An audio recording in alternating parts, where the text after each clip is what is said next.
श्री गोवर्धन नाथ की जय हो। श्री गोकुलनाथ जी विरचित श्री हरिराय जी महाप्रभु जी प्रणीत 252 वैष्णवन की वार्ता में वार्ता क्रमांक 43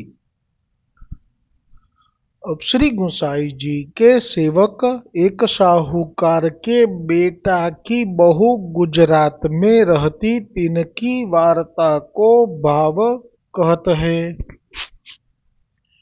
श्री हरिराय जी महाप्रभु जी भाव प्रकाश करता कहे छे, सो वह साहूकार गुजरात में रहत हतो। ताके एक बेटा हतो। सो वाको ब्याह अपनी जाति में वा साहूकार ने कियो। सो बहु बहुत ही सुंदर नव यौवना आई। वह दैवी जीव हती। श्री गोसाई जी की सेवकीनी हती। सो बड़ी भगवदीय हती। वाके नेत्र में श्री गोवर्धन नाथ जी झलकत हते। એટલે કે એના જે નેત્રો છે એમાં શ્રી ગોવર્ધનનાથજી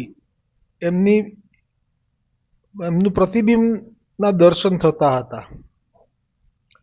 सो वाने अपने धनी सो कहो, जो मैं तो श्री गोसाई जी की सेवकीनी हूं। ताते श्री गोसाई जी के सेवक बिना काहू के हाथ को खान पान नहीं करूंगी। ताते तुम श्री गोसाई जी के सेवक हो तो मेरे तुम्हारे बने। तब बेटा ने पूछो, जो श्री गोसाई जी कौन है? तब बहू ने कहो, जो श्री गोसाई जी साक्षात ईश्वर है। वे श्री गोकुल में रहत है। तब तो बेटा ने अपने बाप सो ये सब समाचार कहे। तब वा साहूकार ने कहो, जो अब ही श्री गोकुल चलो। तब श्री गोसाई जी के सेवक होई कृतार्थ होंगे। पाछे सब जने श्री गोकुल आई श्री गोसाई जी के सेवक भये। तब वा साहूकार के बेटा की बहू ने श्री गोसाई जी सो विनंती की नहीं, जो महाराज कृपा करी के सेवा पधराई दीजिए। तब श्री गोसाई जी आप कृपा करी एक लाल जी को स्वरूप उनके माथे पधराई दियो। पाछे कछुक दिन रही सेवा की रीति भांति जाने। ता पाछे वह साहूकार वाको बेटा बहू आदि सब श्री गोसाई जी की आज्ञा मांगी अपने देश को आए। सो आछी रीति सो सेवा करन लागे। એટલે આ જે બહુ છે એ દૈવી છે અને એ ભગવદીય છે અને એટલે જ લગ્નમાં સંસારનું સુખ છે એની પ્રત્યેનો ભાવ એ સાધારણ છે, પણ મુખ્ય એ શ્રી गोसाईजीની સેવકીની છે અને એનું સ્વરૂપ જ્ઞાન છે કે હું લીલાની છું અને મને જે ગુરુ છે શ્રી गोसाईजी એમની આજ્ઞામાં રહેવું છે। એટલે એણે પોતાના સંસાર સુખને સાધારણ ગણી અને આવી રીતે સ્પષ્ટ જ કહી દીધું કે હું શ્રી गोसाईजीની સેવકીની છું, એટલે શ્રી गोसाईजीના સેવક વગર હું કોઈના હાથનું ખાનપાન નહીં કરું। એટલે આમ જોવા જઈએ તો આ તો એવી વાત હતી કે એમાં લગ્ન થયા છે ખરા, પણ હજી તો સંસાર સુખના જે કોડ હોય એ ભોગવવામાં પૂર્ણ વિરામ આવી ગયું। એટલે લગ્ન કરતા પહેલા તો કંઈ નથી કહ્યું, પણ લગ્ન કર્યા પછી કહ્યું છે। અને હવે કહ્યું છે એટલે હવે આ જો આ બે જણા એમ કે ના અમે તો અમે સેવક નહીં થઈએ, એવી રીતે કોઈની પાસે કાન નહીં આપીએ, અમારો અમે ઓળખતાય નથી, અમે કંઈ જાણતાય નથી ને કંઈ પૂછવાય નથી માગતા, તો શું થાય કે આ કોઈના હાથનું ખાનપાન ના કરે એટલે પોતે પોતાની રીતે સિદ્ધ કરી લે। પણ આ લોકોની સાથે હળે મળે નહીં, એ ભય થયો આ લોકોને, તે ભયથી એ લોકો સેવક થયા. અને મન એ લોકોના સાફ હોવા જોઈએ તો ઝડપથી ચાલે શ્રી ગુસાઈજી તરફ. આમ તો અલગ છે બીજા પ્રસંગો, એમાં ક્યાં કોઈ આવ્યા છે? કાચા ચણા ખાઈને રહી 1 વર્ષ લાહોરમાં, તો એ લોકો કોઈ નથી આવ્યા, પણ આ લોકો તરત જ ચાલ્યા. એટલે જીવ સારા છે. તો ગોકુલમાં રહે છે એવું કહ્યું, એટલે ગોકુલ આવ્યા અને એ પણ ભાવ રાખ્યો કે શ્રી ગુસાઈજીના સેવક થઈને કૃતાર્થ થઈશું. એટલે આ બહુ ઝડપથી માની ગયા અને સેવક પણ થયા એવું લખ્યું છે. આમાં નામ અને બ્રહ્મસંબંધ વિશે ઉલ્લેખ નથી કર્યો. અને આ જે દૈવી જીવ છે એટલે એને તો ઠાકોરજી પધરાવવા માટે એને ખબર છે કે આ પુષ્ટિ માર્ગ જે પ્રગટ થયો છે એમાં વૈષ્ણવો એકબીજાને પૂછીને જાણી લે કે આમાં કઈ રીતે આપણે જીવન નિર્વાહ કરવાનો હોય તો વધારે સારી રીતે કરી શકીએ. એના માટે કોઈ તો કે હા, જે વિનંતી કરે એને ઠાકોરજી પધરાવે છે, પણ ઠાકોરજી પધરાયા પછી આ રીતનું હોય, સવારે અથવા તો યોગ્ય સમયે એમને જે શરૂ થાય સેવા મંગલાથી લઈ શયન સુધીની, એમાં મંગલ ભોગ આવે એ વખતે તો બાલ ભોગ બી આવતો હતો, પછી રાજભોગ આવતો હતો ને રાજભોગની આરતી પણ આવતી હતી એ વખતે. અને પછી અનુસર થાય અને પછી દેવ પુલિંદજીના ભાવથી ઉત્થાપનમાં લીલા મેવાનો ભોગ આવતો હતો અને પછી શયન ભોગ આવતો હતો અને પછી શયન થતું હતું. એટલે બધા નતા પુષ્ટ કરાવતા, પણ જેને ભાવ હોય એમાં સ્ત્રીઓ વધારે, કેમ કે એમનું મન પછી પ્રભુમાં જ રહે, બીજે જાય નહીં. અને આમાં એમને બહુ આનંદ આવે, બધાને ના આવે, એટલે એમણે પુષ્ટ કરાવી લીધા. અને હવે એ રીતે જીવન જીવવા માટે એ તો રીત પણ જાણી લીધી, કેવી રીતે ઋતુ અનુસાર સેવા ભોગ અને શૃંગાર આવે. હવે શ્રી ગોકુલનાથજી કૃપા કરીને વાર્તા પ્રસંગ 1નું દર્શન કરાવતા કહે છે, એક સમય મહાપ્રસાદ લેકે વહ બહુ જરોખા में बैठी हुती. એના ઘરના બાલ્કનીમાં, અગાસીમાં श्री ठाकुर जी के बिरान की सिंक करत होती. ता समय एक म्लेच्छ की दृष्टि वा जरोखा की ओर गई. હવે આ જે લખ્યું શ્રી ઠાકોરજી કે બિરાન કી સિંક કરત હોતી,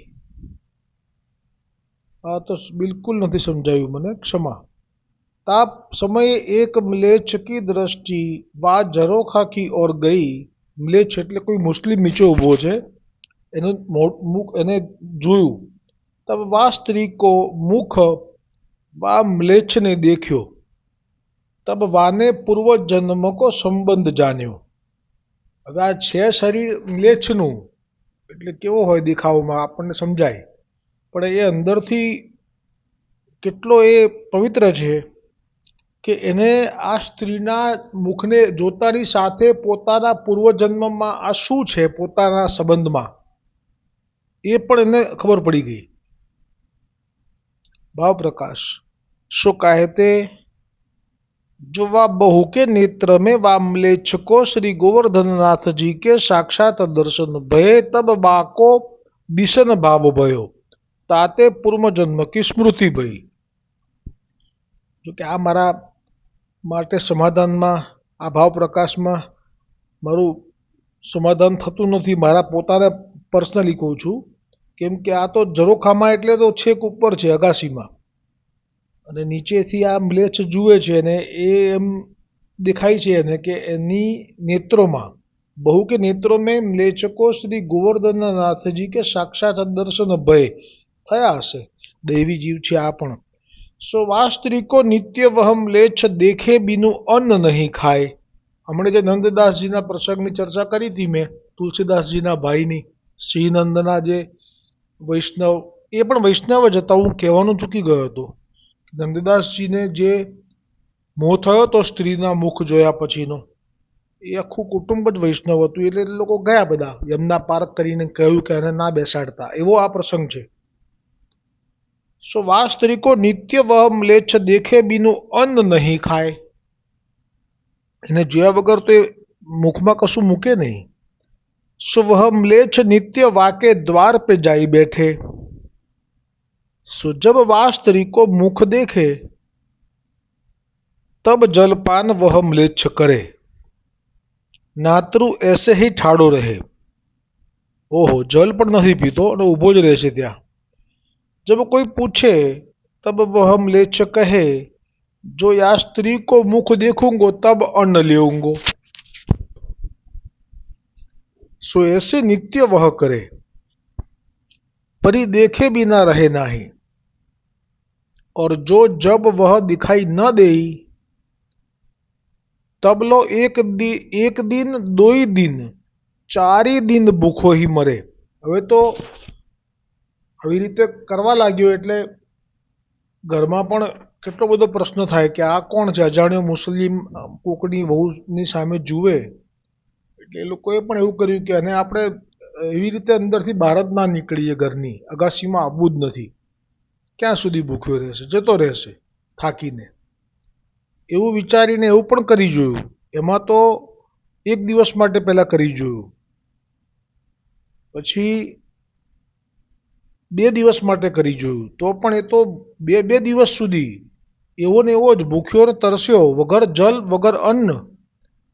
હવે તો થયું કે ના ના, હવે તો આને 4 દિવસ સુધી આપણે એવી રીતે ના જવાય અગાસીમાં, અજાણ્યો મુસલમાન વળી એમને જુએ ને પછી પાણી પીએ, આ તો આખા ગામમાં કેવી દશા થાય। એટલે લોકો 4 દિવસ સુધી એ બહુ ના આવી, તો 4 દિવસ સુધી એણે અન્ન જળ ના લીધું એટલે એની સ્થિતિ તો જાણે પ્રાણ હવે કંઠે આવે, હવે મૃત્યુ થઈ જાય એનું। પરી કહું જાય નહીં, એટલે ત્યાં ને ત્યાં જ એક જ જગ્યાએ ઊભો રહે, સામર્થ્ય દૈવી છે એટલે છે, બાકી સાધારણ મનુષ્ય 4 દિવસ થાય એટલે તો પડી જાય। પરી કહું જાય નહીં એટલે તે સ્થાન છોડીને ના જાય। જો નંદદાસજીનું આમનું જે છે એમાં સરખું છે, સામ્ય છે લીલાનું, પણ એક ફરક છે, નંદદાસજી છે એ સિંહનંદની પાસે જે આપનો મુકામ કરેલો હતો ધર્મશાળામાં, ત્યાંથી આવે ને પછી ત્યાં જતા હતા। આ મ્લેચ્છ તો તે જ જગ્યાએ ઊભો રહે છે, એટલે એનામાં રાત પડે દિવસ થાય બધું એક જ જગ્યાએ, અને 4 દિવસ સુધી કશું લે નહીં। सो ऐसे करत वाके सगे सहोदर जाति पार पड़ोसी जानन लागे। और लौकिक में गाम में वा देश में वा स्त्री की निंदा बहुत हुई होने लागी। कारण કે સમાજ છે ને એટલે તો બે મોઢાની વાત કરે કે આમાં આનો હાથ તો હશે જ ને, કોઈ આવું શું કરવા આવી રીતે, એક હાથે તાલી થોડી પડે, આવું બધું હોય। तब वह स्त्री के घर के महाचिंता करण लागे, जो अब कहा करिए, जो यह म्लेच्छ तो नित्य ही पीछे पड़ो है। सो ऐसे बहुत उपाय करी के वा म्लेच्छ हु को बहुत ही समुझायो, परी म्लेच्छ हु माने नाही। और दिन दिन निंदा तो बहुत ही होने लागी। म्लेच्छ मानतो નથી એનું કારણ તેણે પૂર્વજન્મમાં આની સાથે પત્ની છે એવી એને ખબર પડી ગઈ છે, એ આવશે આગળ। तब वह स्त्री के घर के मनुष्य ने विचार कियो, जो अब कहा करिए, जो कहूँ परदेश में जाइए तो यह अपवाद मिटे। तब वह बहू ने अपने घर के अंते कहो, जो मैं तुम्हारे घर में बुरी आई। अब आने दीनता प्रगट थी आ बहूने, एनो कोई वांके नहीं, पण जो दीनता तो वैष्णव में सहज होय। जो मेरे आए थे ऐसी निंदा होत है, और घर हूँ छोरनो आयो, એટલે કે મારા આવવાથી હું નિમિત્ત બની અને સમાજમાં તમારું બધાનું ખરાબ થયું। और घर हूँ छोरनो आयो, ને હવે તો ઘર છોડવાનું આવ્યું, આ બધું મારે કારણે, અને એ તો છે જ, નિમિત્તમાં તો એ જ છે, પણ દીનતા કેટલી છે। और देश हूँ छोरनो आयो, હવે તો દેશ છોડવો પડશે। ताते और देश जाइए को विचार करत हो, तो एक विनंती मैं करूं। હવે એનું ચિત્ત તો ક્યાં જ હોય, કારણ કે એને તો શ્રી ગુસાઈજીની સેવિકા છે, ભગવદીય છે, એટલે એનું ચિત્ત હોય તો ક્યાં હોય। એટલે જ્યારે ઘર છોડવાથી આનો જે આ ત્રાસ છે એમાંથી મુક્તિ મળશે, એટલે કે નક્કી જ કરી લીધું એના પતિ અને એના સસરાએ કે આપણે પરદેશ એટલે કે આ દેશ છોડીને બીજે જઈશું થોડા સમય માટે, તો જ આનાથી છુટકારો થશે। તો તરત જ ચિત્તમાં એ બે છે, એ સસરો અને એનો પતિ એ ભગવદીય નથી, વૈષ્ણવ તો થઈ ગયા, સેવક છે, વૈષ્ણવોમાં જે પ્રકાર છે એમાં ભગવદીય જે હોય છે એ અને સાધારણ વૈષ્ણવ હોય છે એ બંનેમાં અહીંયા ભેદ પ્રગટ કર્યો કે જે સાધારણ છે એમણે પરદેશ એટલે કે બીજા કોઈ દેશ જવાનું નક્કી કર્યું, ત્યારે આણે ભગવદીયના ચિત્તમાં તો શ્રી ગુંસાઈજી ખસે નહીં, એટલે તે એના ચિત્તમાં જે હતું એ જ એના જેવું ભર્યું આ મનમાં નીકળે સદા વચનમાં, એવું એક ટૂંક ધોળ છે એની આ ટૂંક લીધી મેં, કેમ કે એના મનમાં તો શ્રી ગુંસાઈજી જ છે. એટલે એ જ વખતે એણે એક વિનંતી કરી કે તાતે और देश जाइवे को विचार करत हो तो एक विनंती मैं करूं, जो तुम सबन के मन में आवे तो. એટલે કોઈ થોપતા નથી, પણ તમને જો આવે મારું કહેલું તમને યોગ્ય લાગે તો પછી એ પ્રમાણે વિનંતી કરી જોઉં છું. પણ પહેલાં પૂછ્યું, કારણ કે ના પાડે તો પછી નહીં. તબ બાકે સસુરને કહ્યો જો કહી હમ પ્રસન્ન હૈ, તબ વા બહુ ને કહી જો મેરી औरते નિંદા ભઈ હૈ, એટલે કે હું નિમિત્ત બની છું. સો બુરો એટલે કે બધું મારા કારણે થયું આ દુઃખ. ઓર ઘર છૂટે દેશ છૂટે સો બુરે તે બુરો. હવે કે છે કે ઘર દેશ એટલે આપણા જ્ઞાતિ સગા સંબંધી બધાનું સાનિધ્ય છોડીને જવું પડે એ તો દુઃખમાં પણ વધારે દુઃખ છે. ઇતનો ભલો હૈ જો ઓર દેશ ન જાઈએ, એક શ્રી ગોકુલ જાઈએ તો ભલો હૈ. એ લોકો ગુજરાતમાં છે એટલે ગુજરાતથી ગોકુલ જઈએ તો આપણું સારું થશે. तब श्री गुंसाई जी के दर्शन होंगे, जो सातों स्वरूपन को दर्शन होइगो. श्री यमुना जी को दर्शन होंगे और श्री गुंसाई जी के सब बालकन के दर्शन होंगे. ચિત્તમાં કેટલું સુંદર સ્વરૂપો એના હૃદયમાં છે એ બધા પ્રગટ થયા. અત્યાર સુધી આ વાત હૃદયમાંથી બહાર કાઢી નહોતી, કેમ કે જાણે છે કે આ સાધારણ વૈષ્ણવો છે અને મારી આવી ઈચ્છા હોય તો પણ એ લોકો મારા માટે થઈને પોતાનું કામ ને ધંધો છોડીને કંઈ થોડા શ્રી ગોકુલ જવાના હતા. પણ આ તો ખરેખર લાભ થઈ રહ્યો છે, કારણ કે જો આ વિનંતી માની જાય તો કયું સુખ મળશે? એ લોકોને નહીં મળે, એના પતિને સસરાને નહીં મળે, પણ આ જે છે વહુ એની, એને તો તરત જ સ્મરણ થવા લાગ્યું કે ત્યાં શ્રી ગુંસાઈજીના દર્શન થશે. એટલે પ્રથમ તો શ્રી ગુંસાઈજીના સન્મુખ દંડવત કરી રહ્યા છે એવો મનમાં એક ભાવ થયો, અને શ્રી ગુંસાઈજી આપ શ્રી મુક્તિ કહી રહ્યા છે, વૈષ્ણવ આવી અમુકી તો આવી, આવો સુંદર આપનું વચન અને આવકારવાનું જે આપનું જે આપનો ભાવ હતો એનું સ્મરણ થયું. પછી તરત જ એને શ્રી ગુંસાઈજીના જે લાલન ત્યાં બિરાજી રહ્યા છે, સૌથી જ્યેષ્ઠ લાલન શ્રી ગિરધરજી જેમને માથે મથુરેશજી પ્રભુ બિરાજે છે એના પણ દર્શન થશે. પછી બીજા જે ગોવિંદજી છે એમના પણ દર્શન થશે, જેમના માથે વિઠ્ઠલનાથજી બિરાજી રહ્યા છે. એટલે વિઠ્ઠલેશ પ્રભુ એટલે જે જ્યેષ્ઠ છે એમની પાસે જે સ્વરૂપ છે એ પેલા પદ્મનાભદાસજી પાસે હતું, એ ત્યાંથી પછી અહીંયા પાછું આવ્યું છે. એટલે એ છે 28 ઇંચ છે એમનું સ્વરૂપનું જે માપ છે, 2 ફૂટ ઉપર કંઈક 2 ઇંચ કે એવું કંઈ છે. પછી જે સ્વરૂપ છે ગિરધરજીનું, એમના દર્શન થશે. એટલે એમના ચિત્તમાં અત્યારે જે દર્શનનો ભાવ ચાલે છે સાથે સાથે સ્વરૂપનું પણ થોડું વર્ણન કરી લો તો આનંદ આવે. એટલે બીજા જે છે ગોવિંદજી, એમની પાસે જે સ્વરૂપ છે એ જે શ્રી ગુંસાઈજી આપ જ્યારે પ્રગટ થયા ચરણાઠમાં, અને જે પેલા રામાનંદાચાર્ય સંપ્રદાયના સંન્યાસીની પાસે ગંગાજીમાંથી શ્રી વિઠ્ઠલેશ પ્રભુનું જે સ્વરૂપ આવેલું અને એ આજ્ઞા કરેલી વાણીથી કે અમને તું શ્રી મહાપ્રભુજી વલ્ભાચાર્યજીને ત્યાં પધરાવ, એ વખતે આપ ચરણાઠમાં હતા અને તે જ વખતે શ્રી ગુંસાઈજીનું પ્રાગટ્ય થયું અને તે જ વખતે આ સ્વરૂપ પણ ત્યાં પધાર્યું. એ 4 આંગળ ઊંચું છે સ્વરૂપ, જે અત્યારે પ્રીતમ પોલમાં શ્રીનાથજીની સામેની સાઈડ જે છે ત્યાં બિરાજે છે. અને ત્યાંની આગળ જ પેલા મહાદેવજીનું મંદિર છે. આ બસ આ પ્રીતમપોલ છે એક બાજુ, જ્યાંમાં વિઠ્ઠલનાથજીનું મંદિર છે, જ્યાં આમ વિઠ્ઠલનાથજી બિરાજે છે, કેમ કે એ ગોવિંદજીથી પછી કલ્યાણરાયજીથી સેવા થઈ, કલ્યાણરાયજીથી પછી હરિરાયજીથી સેવા થઈ. એટલે હરિરાયજી આપ ત્યાં આવ્યા હતા લઈને, પહેલા ખિમનોર અને ખિમનોરથી પછી અહીંયા. એટલે એક તરફ શ્રીનાથજીનું મંદિરનો પાછળનો દરવાજો, સહેજ જ 15-25 ડગલા પછી તરત જ પ્રીતમપોલ આવે, જેમાં વિઠ્ઠલનાથજીનું મંદિર, અને સામે આગળ સહેજ જાઓ એટલે તરત જ પેલા બુઢા બાબા જે બ્રજમાંથી સાથે આવેલા મશાલ લઈને, જે આજે પણ ત્યાં છે, એમનું મંદિર આવે. એટલે આ બેનને તો, આ વહુને તો એક પછી એક સ્વરૂપના દર્શન થશે, કે અહીં તો સ્પષ્ટ કહી દીધું એક જ લીટીમાં કે સાતો સ્વરૂપન કો દર્શન હોઈ ગો.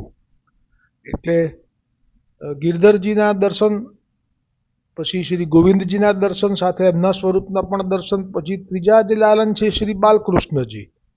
તો શ્રી બાલકૃષ્ણજી જે છે એમનું સેવ્ય સ્વરૂપ છે દ્વારિકાધીશજીનું છે.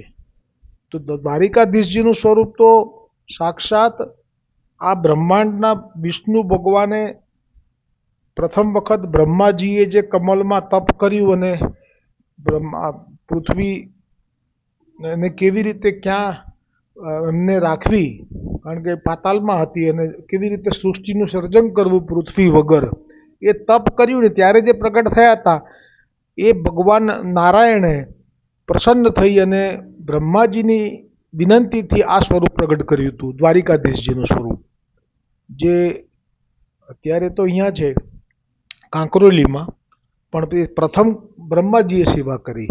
પછી બ્રહ્માજીથી જે આપના પેલા કરદમ ઋષિ હતા, કે જેમણે પત્ની માટે થઈને તપ કરેલું, એ એમણે સેવા કરી હતી.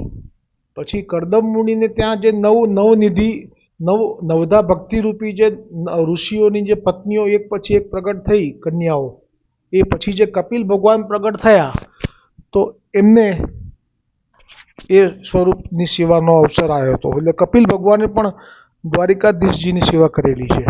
અને પછી કપિલ ભગવાને એ સેવા કરી અને પછી ગંગાસાગર તરફ આપ ગયા, માતા દેવહૂતિને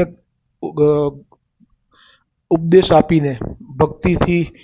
એમનું જે દેહ છે એ તો જળમાં પરિણમી ગયો, નદીરૂપ થઈ ગયો, અને એવો ઉદ્ધાર કરીને પછી આપ તો ગંગાસાગર તરફ ગયા, જ્યાં હાલમાં ત્યાં જ છે આપ.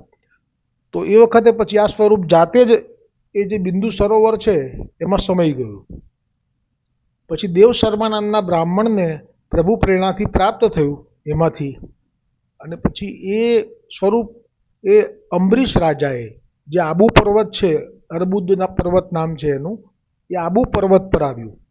આ જે આબુ પર્વત છે એ અરવલ્લીના પર્વતની હારમાળા, જે આજકાલ આપણે વાંચીએ છીએ છાપામાં, જેના વિશે આવે છે બધું, એ અરવલ્લીના હારમાળામાંનો એક ભાગ છે.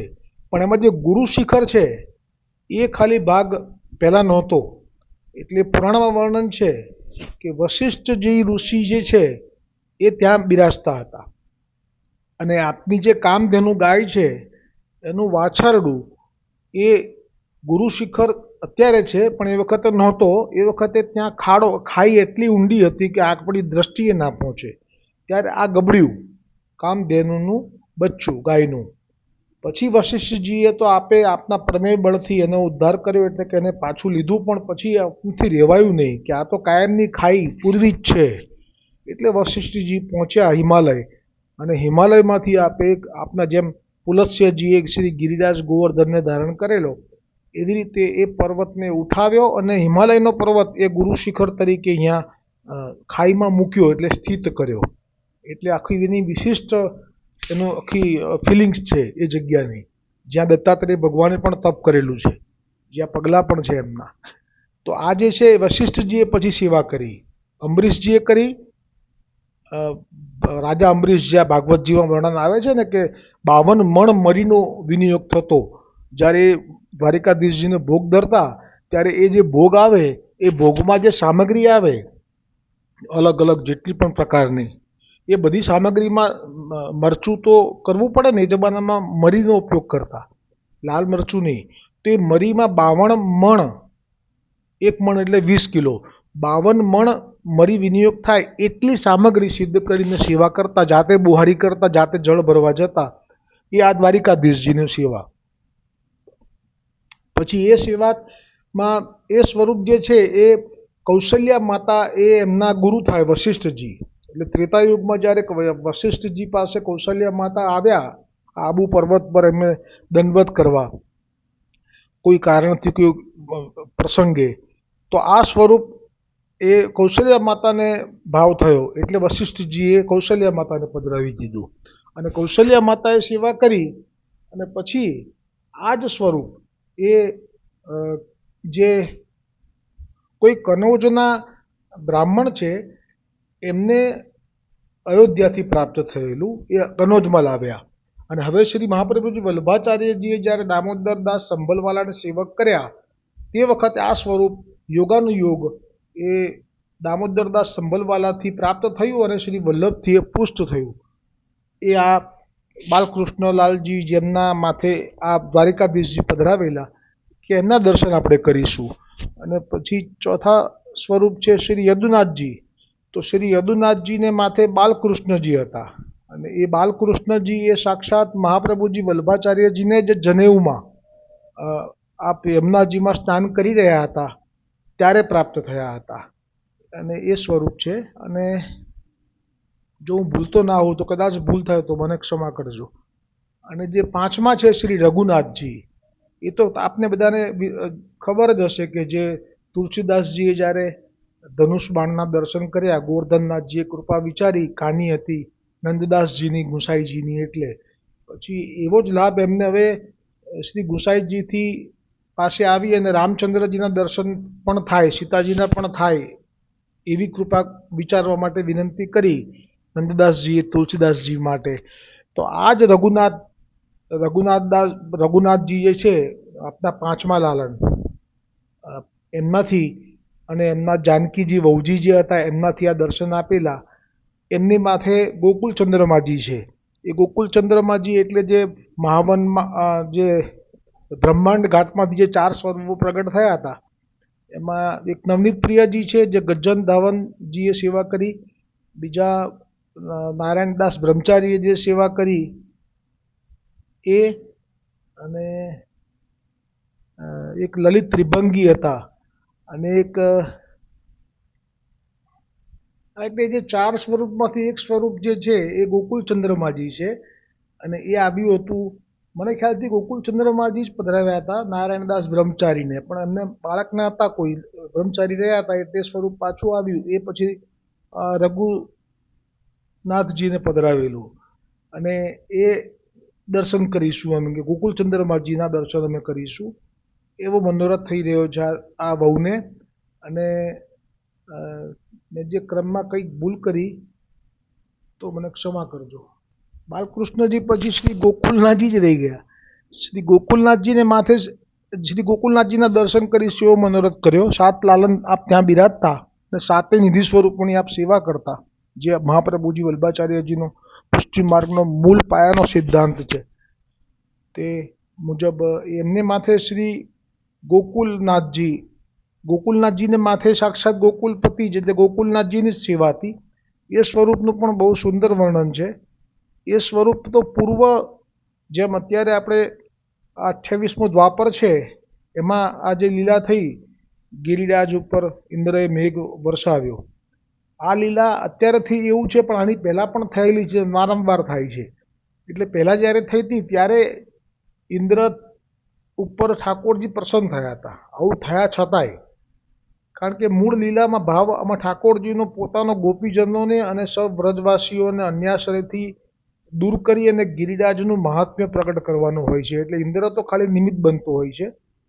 એટલે ઇન્દ્ર પર પ્રસન્ન થઈને આપે જે સ્વરૂપ સેવા માટે આપ્યું હતું એ આ ગોકુલનાથજીનું, અને એ જે સ્વરૂપની ઇન્દ્ર સેવા કરતો હતો. સમજવાની વાત છે, આ વખતનો ઇન્દ્ર ક્યાંથી કરી શકે, કારણ કે હજી તો એ સવાલ જ નથી. એટલે એ વખતનો ઇન્દ્ર એ સેવા કરતો હતો, કારણ કે આમાં રામા અવતારના વખતે જે મેઘનાથ છે રાવણનો પુત્ર, એની પાસે આ ઠાકોરજી હતા ગોકુલનાથજી. એટલે એ તો હોય જ નહીં આ વખતે, તો જે હમણાં તો રામ તો હવે ક્યાં આવ્યા છે, તો રામ તો ત્રેતામાં આવ્યા હતા. એટલે તો એ મેઘનાથ આની સેવા કરતા હતા અથવા તો પોતાને ત્યાં રાખેલા હતા, એ લંકાથી લઈ આવ્યા હતા. સોરી, સેવા નહોતા કરતા, સેવા શબ્દ તો વપરાય જ નહીં, પૂજા હોય. બ્રહ્માથી લઈને જે થયું દ્વારકાધીશજીનું, એ પૂજા જ ગણાય. આપણે પશ્ચિમ માર્ગમાં મહાપ્રભુજી પુષ્ટ કરે પછી સેવા આવે. એટલે એ જે સ્વરૂપ છે એ મેઘનાદ પોતે સ્વર્ગમાં એ પોતે ઇન્દ્રજીત બન્યો અને ઇન્દ્રને ભગાડ્યો, ત્યારે આ સ્વરૂપ ગમી ગયું. એટલે પોતાની સાથે નીચે લંકામાં લઈ આવ્યો, આપણે ગોકુલનાથજીનું, જે શ્રી ગોકુલનાથજીએ સેવા કરી એ. અને એ ત્યાંથી પછી વિભીષણજીને થયું કે ના, અસુરોના મહેલમાં ના શોભે, પ્રભુને શ્રમ પડે. એટલે એણે સામે ચાલીને સ્વરૂપ પોતે રાજા બન્યા વિભીષણ, અને ઇન્દ્ર મેઘનાદને બધા મરી ગયા, રાવણને બધા. પછી એ પોતે સમજીને જ અયોધ્યામાં લાવ્યો અને રામજીને ધર્યું. અને રામજીથી એ સ્વરૂપ તૈલંગ કુલના બ્રાહ્મણો ત્યાં દર્શન કરવા આવે રામજીના પ્રત્યક્ષ એ વખતે ત્રેતામાં, ત્યારે આપે ભેટ ધર્યું. કેમ કે આપ બધું જાણે છે કે ભવિષ્યમાં સાક્ષાત પૂર્ણ પુરુષોત્તમમાં શ્રી મુખારવિંદથી શ્રી મહાપ્રભુજી વલ્ભાચાર્યજી પ્રગટ થશે, ત્યારે આ સ્વરૂપ એમનાથી પુષ્ટ થશે. એટલે એ સ્વરૂપ ત્યાં આવ્યું. અને એમનાથી પછી મહાપ્રભુજી એ એમના વંશજોમાં જે આવ્યું છેલ્લે, એ મહાપ્રભુજી વલ્ભાચાર્યજીના સસરા, એમની પાસે આવ્યું. દેવેન્દ્ર ભટ્ટ કેવું કે નામ જો ભૂલતો ના હોઉં તો. અને એ પછી મહાપ્રભુજી પાસે આવ્યું. મહાપ્રભુજીએ પુષ્ટ કર્યું અને એ સ્વરૂપ પધરાવ્યું ગુસાઈજીના ચતુર્થ લાલન એવા શ્રી ગોકુલનાથજીને. અને પછી તો આપણે વર્ણન કરી દીધું રઘુનાથજીનું અને યદુનાથજીનું. યદુનાથજીને બાલકૃષ્ણજી પધરાવ્યા સેવા માટે. અને છેલ્લે ઘનશ્યામજી, જે આપના બીજા બહુજીથી પ્રાગટ્ય થયું હતું, એમને માથે મદન મોહનજી આવ્યા. એ મદન મોહનજી એટલે સાક્ષાત મહાપ્રભુજી વલ્ભાચાર્યજીના પશ્ચિમ માર્ગમાં 7મી પેઢીએ જે યજ્ઞ કરી રહેલા, અને એ યજ્ઞમાંથી કુંડમાંથી પ્રગટ થયેલા એ મદન મોહનજી. અને કહેલું કે અમે તમારે ત્યાં જ્યારે 100 સોમયજ્ઞ પૂરા થશે તમારી વંશમાં, ત્યારે અમે સાક્ષાત પ્રાગટ્ય લઈશું એમને ત્યાંથી, એમના કુખેથી, જે તે એમના બહુજીના કુખેથી. એ વચન આપવાવાળા જે હતા એ મદન મોહનજી, એ અમારા ઘનશ્યામજીને માથે એ પ્રભુની સેવા છે, એટલે એમના દર્શન કરીશું. આવો સુંદર મનોરથ કર્યો છે. હવે આગળનો પ્રસંગ આવતીકાલે આવશે, નીકળશે આ બધા સાથે. કેમ કે હવે વ્રજ અને શ્રી ગોકુલ જવું છે, એના માટે સંમતિ મળી ગઈ. 7 સ્વરૂપ કો દર્શન હોઈ ગો. પછી બીજો શું લાભ મળશે? શ્રી યમુનાજી કો દર્શન હોઈ ગો. પછી ઓર શ્રી ગુસાઈજી કે સબ બાલકન કે દર્શન હોઈ ગો. એટલે પેલા 7 સ્વરૂપન છે ને, એમાં આ સ્વરૂપોનું જે વર્ણન કર્યું એ કીધું. પહેલાં સ્વરૂપોનું મહત્વ અપાય, એક વિવેક છે. અને પછી કહ્યું કે 7 બાળકોના દર્શન થશે. ઓર સંપૂર્ણ બ્રજ ભૂમિ કે દર્શન હોઈંગે. ગુલાલ કુંડથી લઈ અને સર્વ દિવ્ય લીલા સ્થળીઓ જે બ્રજમાં છે તે. સો યહ મેં વિનંતી કરત હું, અબ તુમ પ્રસન્ન હો સો બાત કરો. હવે અધૂરો રહેલો પ્રસંગ આવતીકાલે આવશે. વૈષ્ણવને પણ શિક્ષાપત્ર પ્રાપ્ત થઈ જાય છે. શિક્ષાપત્રનો સત્સંગ વાંચવા અને શ્રવણ કરવાનો અવસર પ્રાપ્ત થઈ જાય છે. પછી એ દિવસથી એને શ્રી મહાપ્રભુજી વલ્ભાચાર્યજીના પુષ્ટિ માર્ગને સમજવા માટે કોઈ બીજું પુસ્તક, 16 ગ્રંથમાંથી એક યમનાષ્ટક સિવાય બીજું કોઈ પુસ્તક ખોલવાની પણ જરૂર પડતી નથી. બોલો શ્રી હરિરાયજી મહાપ્રભુજી કી જય. શિક્ષાપત્ર 19મું છે, એમાં આજે 5મો શ્લોક. એ જે શ્લોકનો શબ્દાર્થ લઉં છું, મેં કહ્યું હતું તેમ હવે હું આજે લખીને મોકલું છું ગુજરાતી સંસ્કૃત. એ લખવાનું બંધ, કેમ કે અંદર બધું છે, સમય બચે. હું આ પૃથ્વી ઉપર અશ્રુ બહાર કાઢવાનો ઉપાય જોતો નથી. આવું કોણ કહી રહ્યું છે? ગઈકાલનું યાદ કરી લો, છેલ્લો પત્ર કયો હતો? ગઈકાલના છેલ્લા પત્રમાં શ્રી હરિરાયજીએ જે કહ્યું હતું તે સાથે આ સળંગ છે શ્લોક, એટલે એ પત્રનો છેલ્લો 4થો શ્લોક લઈ લઈએ છે. હરિરાયજી એમ કહી રહ્યા હતા કે હું તો સર્વથા નિત્ય સત્સંગથી રહિત છું, નિત્ય આનંદ રહિત મનથી ક્લેશ પામું છું. અને વિવેચનમાં કહ્યું હતું કે હરિરાયજી એમ કહેવા માગે છે કે મને સત્સંગ પ્રાપ્ત થતો નથી. ભગવદીયનો સંગ થાય તો એના હૃદયમાં વિરાજતા શ્રી કૃષ્ણના આનંદનો પણ અનુભવ થાય. એટલે ભગવદીય એને કીધા કે જેના હૃદયમાં શ્રી કૃષ્ણ વિરાજી રહ્યા છે. આવો પ્રસંગ સમજવો હોય તો તરત જ યાદ કરવાનું આપણે કૃષ્ણ ભટ્ટ અને બીજા વૈષ્ણવો ઉજ્જૈનના, એમની વચ્ચેનો ભેદ એ જ આ ભગવદીયનો અને સાધારણ વૈષ્ણવનો ભેદ સમજાય. કેમ કે જ્યારે જ્યારે પણ શરદ પૂનમ આવે અને ઉત્સવ કરવા માટે વ્રજવાસીઓ જે ગોપીજનો બનીને જે રાસ રમવા માટે જે રાસના જે ખેલ કરનારા હોય વ્રજવાસીઓ એ આવતા અને એ વખત આવ્યા અને ઉજ્જૈનમાં આવીને વિનંતી કરી અને એ વિનંતીમાં બધા વૈષ્ણવોએ સમજીને કૃષ્ણ ભટ્ટને આગળ રાખ્યા અને કૃષ્ણ ભટ્ટે વિનંતી માન્ય રાખી. પણ ભગવદીયની વિનંતીમાં જે ભાવ છે એ વખતે આવ્યો પ્રસંગમાં કે જ્યારે એમણે વિનંતી કરી જે ઠાકોરજીનું સ્વરૂપ વ્રજવાસી બાળકને બનાવવામાં આવે એમને પહેલાં દંડવત કર્યા. એ ઠાકોરજીનું મુગટ ને જે પિતાંબર ને જે વનમાળા અને જે વેણું લઈને જે અને સાથે સ્વામિનીજી તો પહેલાં દંડવત કર્યા અને પછી આપે ઠાકોરજીને પ્રાર્થના કરી કે આજે આ રાસમાં આપ આ દેહમાં બિરાજો. તો એ જે લીલા હતી એમાં સાક્ષાત ઠાકોરજી અંદર પધારેલા એ સ્વરૂપમાં, અને એ સ્વરૂપ થકિત થઈ ગયું. કેમ કે સાક્ષાત ભગવદીય વિનંતી કરે પછી ઠાકોરજી તો એ માન્ય રાખે, અશક્ય પણ શક્ય કરી શકે. તો એ લીલામાં રાસમાં બધાને સાક્ષાત ઠાકોરજી જ રાસ કરી રહ્યા છે એવો દર્શનનો લાવો અપાવડાવેલો. પણ પછી જોયું કૃષ્ણ ભટ્ટજીએ કે આમાં તો ઠાકોરજીને શ્રમ પડ્યો, મેં આ શું કર્યું? અને એ પછી બીજો વર્ષ થયું તો ફરી વિનંતી કરવા આવ્યા તો બિલકુલ ધરાર ના પાડી દીધી કે ના, એ નહીં થાય, ઠાકોરજીને શ્રમ નહીં અપાય. તો આ ઉજ્જૈનમાં ઠાકોરજીએ રાસમાં આવો અનુભવ કરાયો હતો. પછી બીજી વખત આ તો કંઈ વાંધો નહીં, આપણે કહ્યું કૃષ્ણ ભટ્ટ કહે તો થોડું આપણે આપણી રીતે. તો સાધારણ વૈષ્ણવોએ એ જ રાસ કરવાવાળા એ જ યુગલ સ્વરૂપ જે વ્રજવાસી સ્ત્રી પુરુષનું જોડકું સ્વામિનીજી ઠાકોરજીનું શૃંગાર કરીને રાસ કર્યો, પણ ઠાકોરજીનો આવિર્ભાવ એમનામાં ન થયો. એટલે આ વાત સમજવી કે ભગવદીય કોને કહેવાય?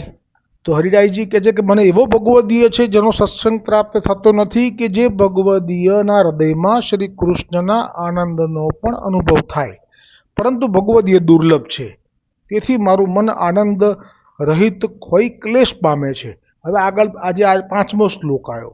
હું આ પૃથ્વી પર અશ્રુ બહાર કાઢવાનો ઉપાય જોતો નથી, મારા હૃદયનું દુઃખ દૂર કોણ કરશે? દિલડાની વાતો તો ક્યાં જઈને કહીએ, ક્યાં જઈને હૈયા ઠાલવીએ રે આ જગતમાં. મેં આ પૃથ્વી ઉપર વાસ કર્યો છે તો શું કરવા કર્યો છે? જો પૃથ્વી ઉપર જન્મ લઈને પણ હરિશરણ ન સાધી શકાય તો જન્મ વૃથા છે. પ્રહલાદજી શ્રીમદ ભાગવતના 7મ સ્કંદમાં કહે છે કે કુમાર અવસ્થામાં બુદ્ધિમાન આ સંસારમાં ભગવદ ધર્મનું આચરણ કરે, કારણ કે માનવ જન્મ દુર્લભ છે. જો કે માનુષ જન્મ નિશ્ચલતા રહિત છે તો પણ અર્થ આપનારો છે. અને આ રીતે આપે એક સંસ્કૃતનો શ્લોક હજી મૂક્યો છે જે પીકમાં વાંચી લેવો. તો આજે આ 5મો શ્લોક જ લીધો છે, આવતીકાલે 6ઠ્ઠો લઈશું. એમાં ઘણો વિસ્તાર છે એટલે અત્યારે નહીં સમય એટલો મળે આપણને. હવે આપણે આજે જે સરોત્તમજીનું નામ છે નયન વિશારદ, એ જે નામ છે એના ઉપર ટીકા શ્રી ગોકુલનાથજી કરશે એ આવશે. નયન વિશારદ એટલે વિશારદનો અર્થ થાય ઇંગ્લિશમાં માસ્ટરી, જેમ કહેવાય ને પીએચડી. વિશારદ થવું એટલે કે એમાં માહિર થવું એવો અર્થ થાય. તો શ્રી ગુસાઈજીએ શ્રી મહાપ્રભુજી વલ્લભાચાર્યજીનું નામ એ વિશારદ નય વિશારદ એવું પ્રગટ કર્યું છે. એની પાછળ શું કારણ છે એ શ્રી ગોકુલનાથજી હવે શ્રી ગુસાઈજીની જ કૃપા પ્રેરણાથી કહે છે. યાકો અર્થ અબ કહત હૈ जो श्री वल्लभाचार्य जी श्री महाप्रभु जी वल्लभाचार्य जी कैसे हैं जो अपने पुष्टि मार्ग में परम निपुण चतुर है.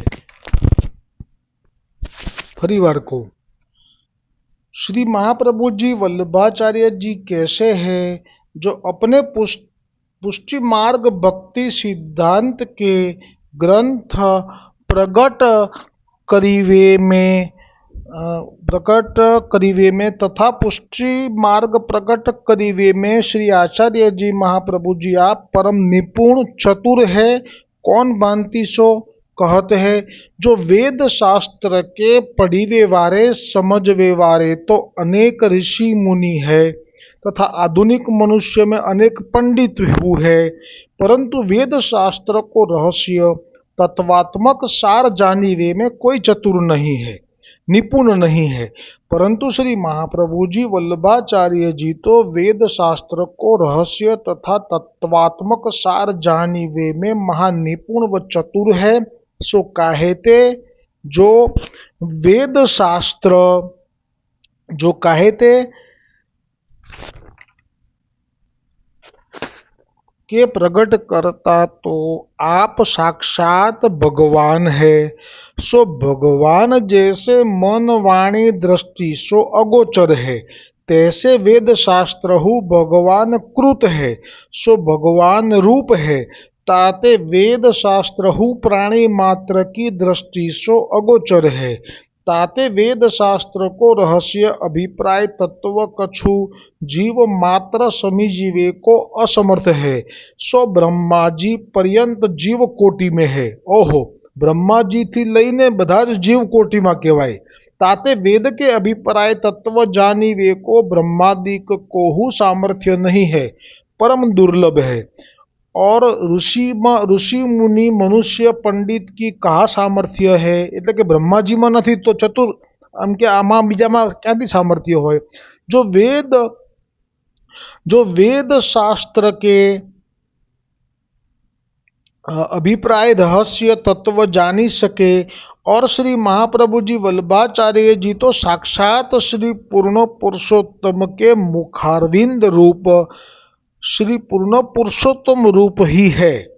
ताते भगवद रूप वेद शास्त्रादिक तीन के अभिप्राय रहस्य तत्व जानिवे में समर्थ परम निपुण चतुर है।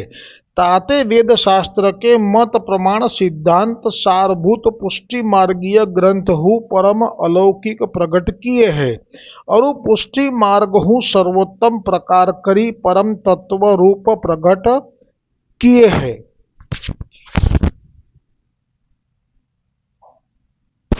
ताते श्री महाप्रभु जी वल्लभाचार्य जी वेद शास्त्र के अभिप्राय तत्व रहस्य जानिवे में विशारद निपुण चतुर है। ताते जो कोई ऋषि मुनि पंडित श्री महाप्रभु जी वल्लभाचार्य जी के समान होते तो ऐसो निर्दोष मार्ग हूँ प्रकट करते। એટલે શું કહેવા માંગે છે શ્રી ગોકુલનાથજી, કેવો માર્ગ પ્રગટ કરતા કે ગોલોકમાં સાક્ષાત યુગલ સ્વરૂપના ચરણારવિંદના લીલાના જીવોને ત્યાં મોકલવા માટે એવો જે માર્ગ પુષ્ટિ માર્ગ છે એવો કોઈ માર્ગ પ્રગટ કરતા, પણ એ શક્ય નથી। કેમ? અરુહુ જીવન કો ઉદ્ધાર કરતે, અને જીવોનો ઉદ્ધાર પણ કરતા। અરુ ઉનકી પ્રતિજ્ઞા હું સત્ય હોતી, એટલે કે એ જે પુષ્ટિ માર્ગ છે એના ગોલોકના યુગલ સ્વરૂપના ચરણારવિંદ સુધી પહોંચવા માટે પ્રગટ કરવાનું માર્ગનું પ્રગટ કરવાનું સામર્થ્ય એ મહાપ્રભુજી સિવાય કોઈનામાં નથી। એટલે એનું બીજું કંઈ નથી કારણ, પણ મૂળ એ સ્વામિનીજીથી જ આ માર્ગ છે। સ્વામિનીજી સિવાય ઠાકોરજીના સુખનો અને પ્રસન્નતાનો ખ્યાલ બીજું કોઈ રાખી શકતું જ નથી। ઠાકોરજીના એક એક સ્વભાવથી પરિચિત છે સ્વામિનીજી, એટલે જ સ્વામિનીજીએ આ સત્તા કોઈને પણ આપી નથી, એ આપણને હસ્તમાં રાખી છે। પરંતુ એસો તો કોઈ ભયો હું नाही, अब हूँ प्रगट नहीं है, और आगे हूँ होएगे नाही। सब प्राकृत भय है, मायाकृत गुणमय दोष सहित। ताते वेद शास्त्र को अभिप्राय रहस्य तत्व हु जाने नाही है। ताते ग्रंथ तथा मार्ग निर्दोष कहाँ से प्रकट करेंगे, और उस जीवन को निर्दोष करी कहाँ ते प्रकट करेंगे, और उस जीवन को उद्धार करी निर्दोष हूँ कहाँ ते करेंगे। और यह जताए वे के लिए श्री आचार्य जी महाप्रभु जी को नाम श्री गुसाई जी कहे, जो नय विशारद। तहाँ कोई पूर्व पक्ष करे, जो श्री महाप्रभु जी वल्लभाचार्य जी आ प्रकट होई के पुष्टि मार्ग तथा पुष्टि मार्गीय सिद्धांत के ग्रंथ प्रकट किए हैं, सो कौन प्रयोजनार्थ यामे श्री महाप्रभु जी वल्लभाचार्य जी को कहाँ लाभ प्राप्त भयो, ताके लिए इतनो परिश्रम कियो, या भांति सो कोई पूर्व पक्ष करे तो शंका दूर करीवे के लिए श्री महाप्रभु जी वल्लभाचार्य जी को नाम 99 नाम आवशे 99 स्वकीर्ति वर्धन तत्व आ नाम पर टीका श्री गोकुलनाथ जी रचित ब्रज भाषा में और गुजराती में अनुवाद बने पोस्ट में मूकवामां आवशे आवती काले। हवे आश्रयनु पद समय है तो एक डोळ लई लीए ब्रह्म संबंध अनुसंधान। सहस्त्र परिवत्सर मित काल जात कृष्ण वियोग जनित ताप क्लेश आनंद तीरो भावो हम भगवते कृष्णाय श्री गोपीजन वल्लभाय देह प्राण इंद्रिय अंतकरणानी तद धर्माश दारा अगर पुत्र आप ही पराणी आत्मना सह समर्पयामी। आ जे ब्रह्म संबंधनो मंत्र छे एमां मूळ जे भाव छे याद छे के लीलामां पहेला हता पण हवे प्रवाही अने मर्यादा सृष्टिनी साथे अने आसुरी आ त्रण प्रकारनी अलग अलग सृष्टिनी साथे अलग अलग पोताना ज जीवो हळीमळी गयेला छे। हवे ए जीवोने ए जेमना पण घरमां जन्म्या छे ए एना देवने माने छे। हवे ए केवी रीते संभव थाय के एમને આપનું સ્મરણ થાય, કેમ કે હજારો જન્મનો સમય વ્યતીત થયો છે। એટલે પછી શ્રી ગોવર્ધનનાથજીએ વલ્લભાચાર્યજીને ઠકરાણી ઘાટ ઉપર શ્રી ગોકુલમાં આપે જ આ વચન ઉચ્ચાર્યા કે એ ચિંતા આપ ન કરતા, કેમ કે અમે આ જે આપને બ્રહ્મસંબંધ મંત્ર આપીએ છીએ એ બ્રહ્મસંબંધનો મંત્ર એ આપ એ જીવને શ્રવણ કરાવશો એની સાથે જ એ જાતે જ પછી એનું એ જે સ્વરૂપ છે કે લીલામાં હતા અને તાપ ક્લેશનો આનંદ લઈ ચૂકેલા છે એ એમને પ્રગટ થવા લાગશે, એ એમને અનુભવ થવા લાગશે અને બિલકુલ સહજ અને સ્વયં થશે। એટલે આપને તો શરણે લેવાના છે, બસ આટલું જ કાર્ય। એટલે આપ પણ સાક્ષાત પૂર્ણ પુરુષોત્તમના મુખથી પ્રગટ થયા છે। એટલે આપ જ્યાં પણ જે ગામમાં બહાર તળાવ કિનારે પ્રથમ મુકામ કરતા તો આપ આપના પ્રમેય બળથી એ જીવોને આપની તરફ ખેંચતા અને પછી આવે એટલે એમને નામ અને પછી બ્રહ્મસંબંધ મંત્ર શ્રવણ કરાવતા। એટલે એ જે વૈષ્ણવો છે એ જેવી પાત્રતા અને જેવો અધિકાર એ પ્રમાણે એમને એમનું સ્વરૂપનું જ્ઞાન થવા લાગતું। પણ પછી એમને સંપૂર્ણ અંદરથી એક સમય એવો આવતો કે એ જાણી જતા કે હવે અમે તો ભલે માતા કે મહાદેવને ભજતા ઘરમાં જન્મ્યા, ઘણા જૈન ઘરમાં હતા તો ભલે ઘરમાં જન્મ્યા, ઘણા મ્લેચ્છ યોનિમાં હતા તો ભલે મ્લેચ્છ યોનિમાં જન્મ્યા, પણ બ્રહ્મ સંબંધ મંત્ર એ લીલાના જીવોને એમનું અસલ સ્વરૂપનું દાન કરી દે છે। એટલે પછી એમને સંસાર બાધા નથી કરતો। એટલે જ મહાપ્રભુજી વલ્લભાચાર્યજી જ્યારે બ્રહ્મ સંબંધ આપતા ને પછી કહેતા કે હવે તું સેવા કરે કે ના કરે, તું અહીંયા રહે કે દુનિયાના કોઈ પણ ખૂણામાં, પરદેશમાં ક્યાંય પણ, જેમ કે પેલો અફઘાનિસ્તાનમાં રહેતો અને એ તો ત્યાંના જેવા જ કપડાં પહેરતો। એટલે આમાં કોઈ એવું માને કે ત્યાં ધોતી ઉપરનો પહેરીને ધંધો કરતો તો એવું નથી। એ અફઘાનિસ્તાનમાં રહીને પઠાણી કપડાં પહેરીને પોતે મુસલમાન છે એવો જ દેખાવ કરતો, પણ તોય શ્રીનાથજી ત્યાં એને બધા જ દર્શન આપતા અને એનું પ્રમાણ એમની વાર્તામાં આવે છે। તો આજે દોડનો ટાઈમ નથી એટલે દ્રઢ ઈના ચરણ કેરો ભરોસો, દ્રઢ ઈના ચરણ કેરો। श्री वल्लभ नखा चंद्र छटा बीना, सब जग माजो अंधेरो भरोसो, दृढ़ न चरण केरो। साधन और नहीं कली में, जासो होय निवेरो। सुर कहाँ कहे द्विविध यादरो, ના મોલકો ચેરો ભરોસો દ્રઢઈના ચરણના કે દ્રઢઈના ચરણના કેરો ભરોસો